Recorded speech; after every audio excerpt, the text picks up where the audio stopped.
Je vais vous raconter l'histoire touchante et admirable du personnage Moro dans Ninjago. Sans vouloir me faire avoir plus de vues ou autre chose, je vous conseille sincèrement de visionner l'entièreté de cette vidéo, car son histoire est vraiment honorable et restera gravée à tout jamais dans vos mémoires. Moro est un ancien élève de Wu, son tout premier élève, et fut pour lui un échec, ainsi que son plus grand regret. Wu le vit pour la première fois devant le monastère du Spinjitzu.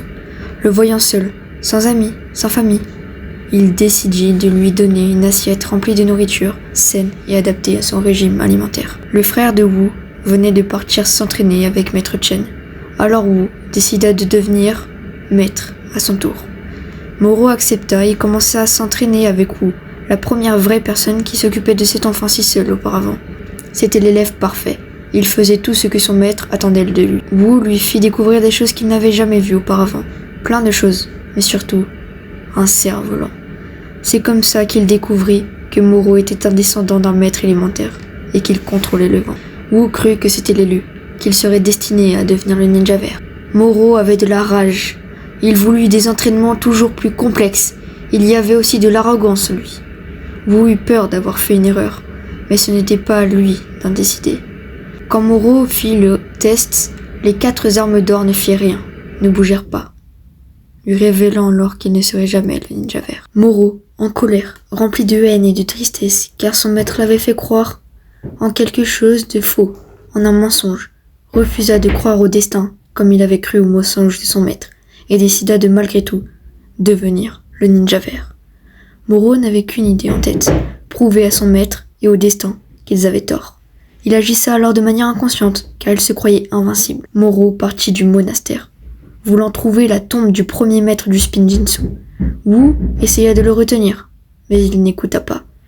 Il laissa alors les portes du monastère ouvertes, dans l'espoir que Moro changerait d'avis et voudrait revenir. Mais Moro n'a plus jamais refranchi ces portes. Il périt alors seul, dans les grottes du désespoir. Je pense qu'il aurait été tué par des geysers explosifs présents dans les grottes, mais rien n'a été annoncé officiellement, ce n'est juste mon avis. Malgré qu'il soit mort, son histoire ne s'arrête pas là. Pour une raison qui n'a pas été révélée dans la série, Moro fut banni dans le royaume maudit. À la fin de la saison 4, Garmadon se fit lui aussi bannir dans le royaume maudit, et personne n'a fait attention, mais Moro s'en est échappé, mais est devenu un fantôme. Suite à ça, Moro posséda Lloyd, car Lloyd est le ninja vert. Tout au long de la saison 5, les ninjas essayent de libérer Lloyd, et tentent d'empêcher Moro de libérer la très puissante. Mais Moro se sert du cristal du royaume pour invoquer une armée de fantômes issus du royaume maudit. À la fin de la saison, Moro arrive à libérer la très puissante et arrête de posséder Lloyd. Avant de continuer, il faut que vous sachiez que les fantômes et l'eau ne font pas bon ménage. Quand un fantôme entre en contact avec de l'eau, il meurt immédiatement. Moro se fit ensuite attraper le pied par la très puissante qui le tira vers l'eau. Wu, son ancien maître, lui tenda la main en lui disant qu'il aime tous ses élèves, y compris lui. Moro hésita quelques secondes et lui dit « Vous ne pouvez sauver que ceux qui veulent être sauvés. Au revoir, sensei. » Moro comprit ses erreurs et décida de se réconcilier pour les derniers instants de sa vie avec son maître, celui qui l'avait accueilli quand il n'était encore qu'un jeune garçon. Il lui donna alors le cristal du royaume et se laissa entraîner dans l'eau par la très puissante et mourut en se faisant évaporer au contact de l'eau. Voici le passage où Moro meurt. Prends ma main! Pourquoi? Pour que vous puissiez prendre le cristal du royaume et retrouver votre élève bien-aimé. J'aime tous mes élèves sans exception, mais personne ne peut y arriver seul. Tu es fort, Moro, mais pour être plus fort encore, tu as besoin des autres, même de moi. Prends ma main, pour que nous soyons plus forts ensemble. Je t'en prie, Moro.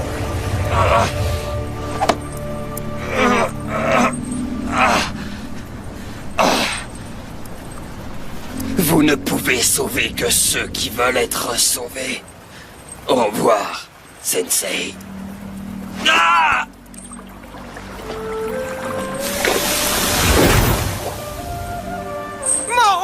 C'est l'un des passages les plus tristes de Ninjago, où plusieurs personnes ont lâché une petite larme.